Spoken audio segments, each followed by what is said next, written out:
Bien le bonjour. Bonjour. Est-ce que tu peux m'expliquer un petit peu cette association et ça sert à quoi? Alors, ce n'est pas une association, c'est un collectif. Donc, on est un regroupement de personnes. Nous n'avons, à la différence de l'association, nous n'avons pas de statut. Donc, on est un groupe libre d'aller et venir à notre guise. On est le collectif Phoenix Queer et on va lutter contre les discriminations qui sont faites à la communauté LGBT.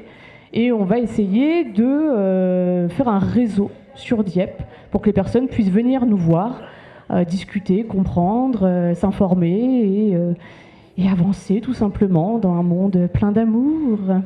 De joie et de haine? De joie et Que de pas joie. de haine. D'accord. Justement, le but, c'est d'éduquer quelque part les gens pour arriver à un moment donné à ce qu'il n'y ait plus de différence au niveau du genre et de la sexualité, tout simplement. Ce collectif existe depuis combien de temps? Ça fait 1 an qu'on existe. C'est l'anniversaire. C'est notre anniversaire, effectivement. On s'était lancé l'année Vous avez dernière. amené un gâteau, les bougies. Je vous ai ramené Joanne, qui est un super cadeau, et non pas un gâteau. Ah oui, on va pas le manger. Après ça, vous verrez ça entre vous. Hein. Moi, je ne gère pas ça. On est bien d'accord. Mais non, il y a des très belles personnes dans le collectif et Joanne en fait partie parce qu'elle a beaucoup d'idées. Elle a vécu dans des grandes villes, donc elle apporte en fait toute sa culture et toute l'implication qu'elle a pu avoir dans différentes associations. Nous permettent d'avancer en tant que collectif et de pousser notre réflexion sur notre vocabulaire, sur notre genre aussi. Voilà. Tu fais partie de ce collectif, pourquoi, comment et comment t'es arrivé là? Alors moi j'ai fondé le collectif, donc je suis arrivée à la base dans l'association qui existait avant et qui a été fermée. D'accord. Je venais juste pour faire du loisir et cette association a rencontré des problèmes structurels. Et je me suis dit que c'était quand même très dommage qu'à Dieppe, on n'ait plus de visibilité pour les LGBT. D'accord. Et que c'était hyper important parce qu'il y a de la demande auprès des jeunes. Donc je me suis dit, bah voilà, il y a d'autres formats qui existent au-delà de l'association. C'est vrai que c'est des formats qu'on a un petit peu moins l'habitude de voir en France. Ça commence à arriver, mais c'est encore un petit peu compliqué dans l'esprit des gens. Donc on a monté un collectif, pour moi, qui est plus simple, parce que vraiment, il n'y a pas de cotisation. Les gens amènent ce qu'ils peuvent, et quand ils le peuvent, et ils n'ont pas d'obligation d'assister à tout, de payer une cotisation pour accéder à nos ressources et à nos membres, tout simplement. Vous vous rencontrez à date fixe, à jour fixe, ou c'est quand vous avez envie et dans des lieux où vous avez envie, ou vous avez un lieu où vous pouvez vous rencontrer? Alors, on se rencontre généralement à la maison des associations. On a toujours des salles qui restent à notre disposition. Et je remercie encore la mairie, je le fais à chaque fois, mais c'est hyper important d'avoir une mairie qui nous suit.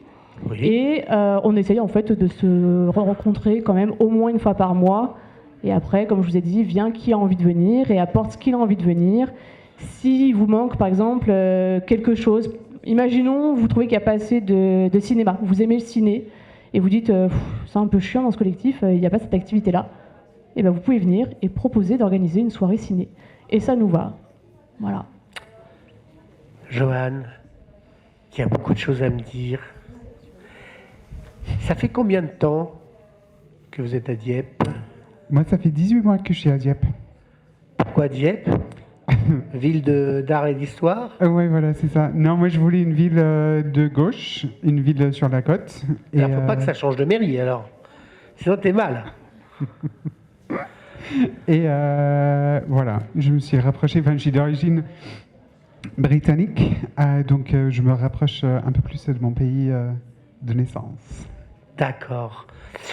Ce collectif, d'après ce qu'on me dit, tu es une force vive, tu es quelqu'un qui apporte beaucoup d'éléments. Pourquoi et de quelle manière? Alors, je vais avoir des idées. Moi, j'aime bien lancer les projets. J'aime pas forcément les rattraper, mais j'aime bien les lancer. Et je trouvais que, quand moi je suis arrivé sur Dieppe, j'ai eu un peu de mal à trouver ma communauté, ma commu trans, ma commu queer, ma commu LGBTQIA+.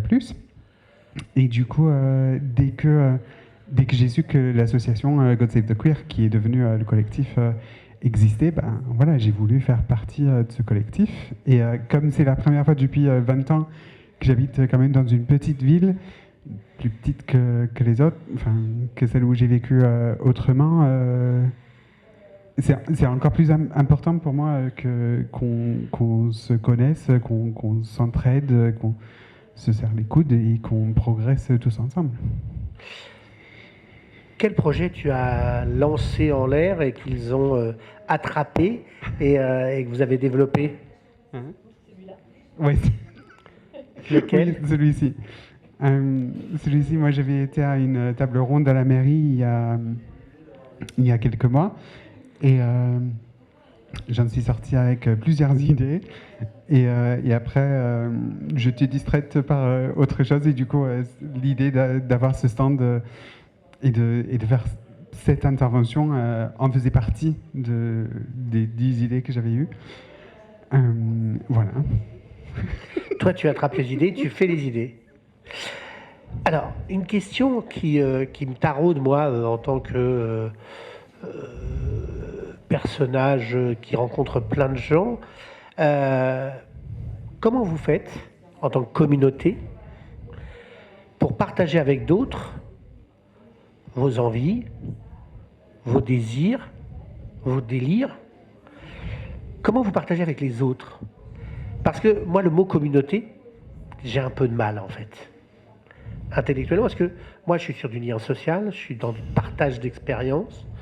Si j'arrive à faire le métier que je fais, où j'étais jardinier, aujourd'hui, je fais beaucoup d'interviews de gens, c'est parce que je rencontre plein de gens différents, de différentes communautés.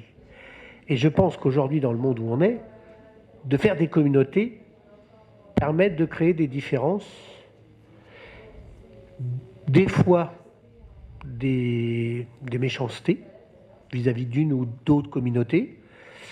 Et en fait, comment justement votre mouvement, en tant que communauté, vous allez vers les autres pour expliquer, pour être accepté en fait, ou pour partager d'autres choses qu'avec des personnes qui défendent.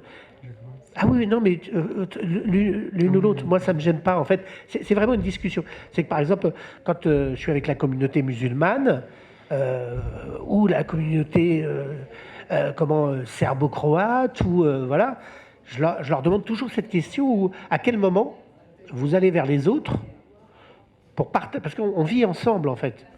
Je veux dire que tu aies choisi des choix dans ta vie, moi intellectuellement ça ne me gêne pas. Tant que tu me fais pas de mal, je vous donne un exemple très clair, hein, je le porte sur moi, j'adore la viande. Quand je suis avec une communauté de véganes, tant qu'ils me... Mais non, mais c'est une réalité. Tant qu'ils me disent pas, qui m'arrangent pas de la fait que je mange de la viande, je les accepte en fait. Tu vois ce que je veux dire? Et en fait, moi, le mot communauté me fait peur, pour toute raison possible, parce que c'est un blocage avec les autres. Est-ce que vous avez travaillé là-dessus? Est-ce que vous en discutez? Parce que j'ai d'autres discussions avec des communautés LGBT+, queer, et je ne les trouvais pas très ouvertes, ces personnes. Non, mais vis-à-vis des autres, qui ne font pas partie de cette communauté. Et moi, ça me dérange plus qu'on ne puisse pas communiquer ensemble et partager des choses ensemble, tes choix de vie, tant que tu ne détruis pas les autres et que tu ne dis pas de mal des autres, c'est vous qui voyez. Alors, tu le mets bien contre ton menton. Voilà. Tu le mets comme ça? En fait, comme ça, je t'entends.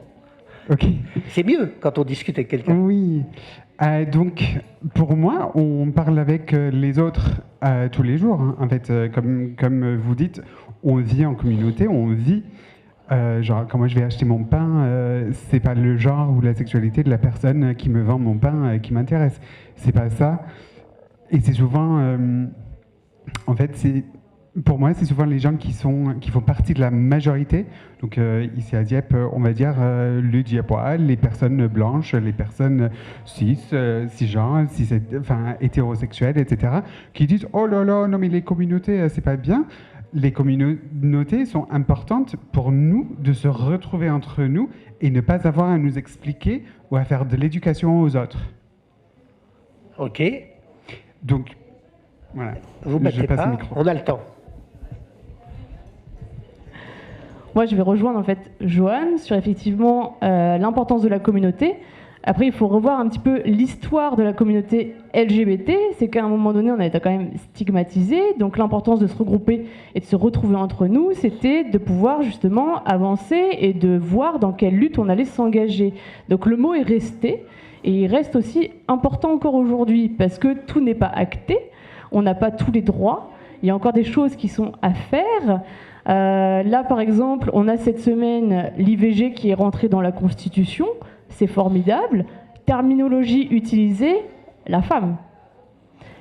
Et les personnes qui sont... les hommes qui sont trans et qui peuvent en fait tomber enceintes ne sont pas en fait considérés comme des femmes. Donc du coup, ils rentrent où dans cette Constitution? Vous voyez?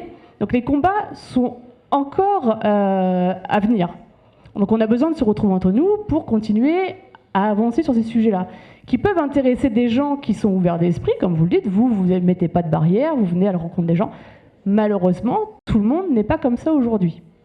Donc on a quand même besoin, nous, de notre côté, de se réunir. Oui, mais comment vous faites justement pour que les gens qui refoulent cette communauté... Eh bien, on fait des forums comme aujourd'hui. On vient, on se présente, on remercie la mairie d'être toujours force de proposition pour ce genre d'action, pour qu'on puisse justement se montrer aux gens qu'on est là, pourquoi on lutte et quelles sont ces raisons aujourd'hui, parce que tous les combats ne sont pas actés, comme je vous l'ai dit.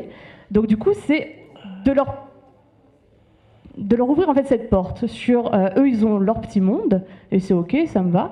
Mais en fait, il y a les autres qui sont à côté. Et il y a encore des choses à faire. Et on n'est pas fermé. Notre collectif est hyper inclusif. On n'est pas exclusif. Donc je peux venir passer une soirée avec vous? Vous pouvez venir passer une soirée avec nous. Il n'y a aucun problème. Génial. D'ailleurs, on prépare le mois des fiertés au mois de juin. Toutes nos actions sont ouvertes à tout le monde. Et on a un gros événement qu'on est en train d'essayer de monter avec diverses associations. Ce sera notre marathon de danse. Et c'est sur l'acceptation de soi. Et c'est ouvert à tout le monde. À partir du moment où vous savez danser. C'est quand? Ce sera au mois de juin, on est en train de fixer la date. Non, vous incluez. Là, si on ne sait pas danser, on n'a pas le droit de venir. Si, vous pouvez venir, il n'y a pas de souci. On est d'accord. Donc il y a vraiment, c'est ouvert à tout le monde. Il n'y a pas de souci. On est là pour rencontrer les gens. Vous avez des questions, effectivement, sur votre genre, votre sexualité, on est là. Vous avez des questions parce que vous ne comprenez pas de quoi on parle, on est là. Et il y a différentes personnes, donc vous aurez différents discours qui vous permettront de comprendre. On n'est pas formaté, vous voyez. Donc en fait, on est vraiment... C'est plutôt l'inverse. On est l'inverse. Nous, on arrive comme on est. Moi, des personnes trans, je les côtoie depuis 1 an et je suis hyper heureuse parce que j'avais pas eu cette chance dans ma vie d'en côtoyer avant, parce que j'ai grandi dans la campagne où, en tout cas, ces personnes n'étaient pas outées ou n'étaient pas outées. Et ces personnes m'ont apporté, mais sur une année, mais une richesse pas croyable. Parce qu'ils me font pousser mes limites mentales, mes limites sur mon questionnement de genre. Et c'est hyper intéressant. Et c'est pas pour ça que je me sens brusquée, offusquée ou violentée ou quoi que ce soit. Vous voyez, on est vraiment dans de la discussion. Et c'est hyper top. C'est pour ça que nous, nos luttes, en fait, les luttes des personnes LGBT, ça apporte des choses à la société qui ne se sentent pas forcément concernées par les questions LGBT. Nous voir, nous remettre en question, nous voir... creuser de nouveaux terrains, etc., ça permet à toute la société de mieux évoluer et de se dire « Ah bah tiens, en fait, si, je pourrais être concerné, en fait, si, je pourrais faire ça, si j'en avais envie. » Et c'est pour ça que nous, on lutte entre nous. C'est pas que pour nous, c'est pour tout le monde. Conjointe. Exactement. C'est ça, hein? Oui, les luttes sont conjointes. Elles se retrouvent toujours, de toute façon. Et est-ce que vous faites des rencontres dans des bars, dans des lieux, pour expliquer aux gens, de faire des gueuloirs, des discussions pour expliquer? Non, ça, c'est pas des choses qu'on a mis en place pour l'instant. Ça, on s'est lancé d'abord, l'objectif de l'année, c'était d'attirer des nouveaux membres pour essayer d'être un peu plus conséquent avant de se lancer dans un militantisme un petit peu plus important. Vous êtes combien? On est à peu près 45 en ce moment. Donc c'est plutôt pas mal, on avance bien, donc c'est top. Et après, cette année, on a effectivement des projets qui sont plus militants. Donc on fera sans doute des gueuloirs avec grand plaisir, où chacun pourra venir s'exprimer et ce sera top. Donc cette année, le mois de juin est important pour vous? Le mois de juin, en fait, on a beaucoup d'événements qui sont hyper importants. Le mois d'avril, on a une rencontre sur un forum avec l'association des familles des enfants extraordinaires, où on est invité pour parler d'autisme et de queer, pour faire le lien entre les deux. Donc j'en dis pas plus aujourd'hui, comme ça vous êtes obligés de venir le mois prochain. C'est gentil. Pour voir de quoi on va parler. J'adore venir à Dieppe. Oui, ça. Au mois de mai, on va avoir la journée de lutte contre les discriminations. Et après, effectivement, le gros morceau, c'est le mois de juin, où il y aura à peu près une dizaine d'activités diverses et variées tout au long du mois. Et notamment les arcades et le front de mer qui vont être illuminés aux couleurs de l'arc-en-ciel LGBT. Cool. La classe. Carrément. Est-ce que vous avez d'autres choses à me dire? Moi, je vais remercier à nouveau la mairie et tous les intervenants que j'ai 4 pu. fois. Ouais, moi, je les adore. Franchement, j'ai déjà été dans des structures dans d'autres villes. Les relations avec la mairie étaient toujours très compliquées parce que il faut passer par Jean-Michel, Bernadette. Là, il y a et voilà. Laetitia et Nathalie. Laetitia, Nathalie, on a les mails, on a les contacts, ça se passe très bien. On a les mêmes façons de penser. Elles nous apportent beaucoup et je pense qu'on arrive à leur apporter également des choses. Aujourd'hui, on a été mis en relation avec diverses structures et c'est hyper top. On est une ville qui est riche en associations, en social et on va réussir à avancer, nous, dans notre lutte. Et on arrive à pousser ces limites mentales des gens et franchement, c'est top. Voilà. Bonne journée alors. Bonne journée. Merci, on peut les applaudir très très fort.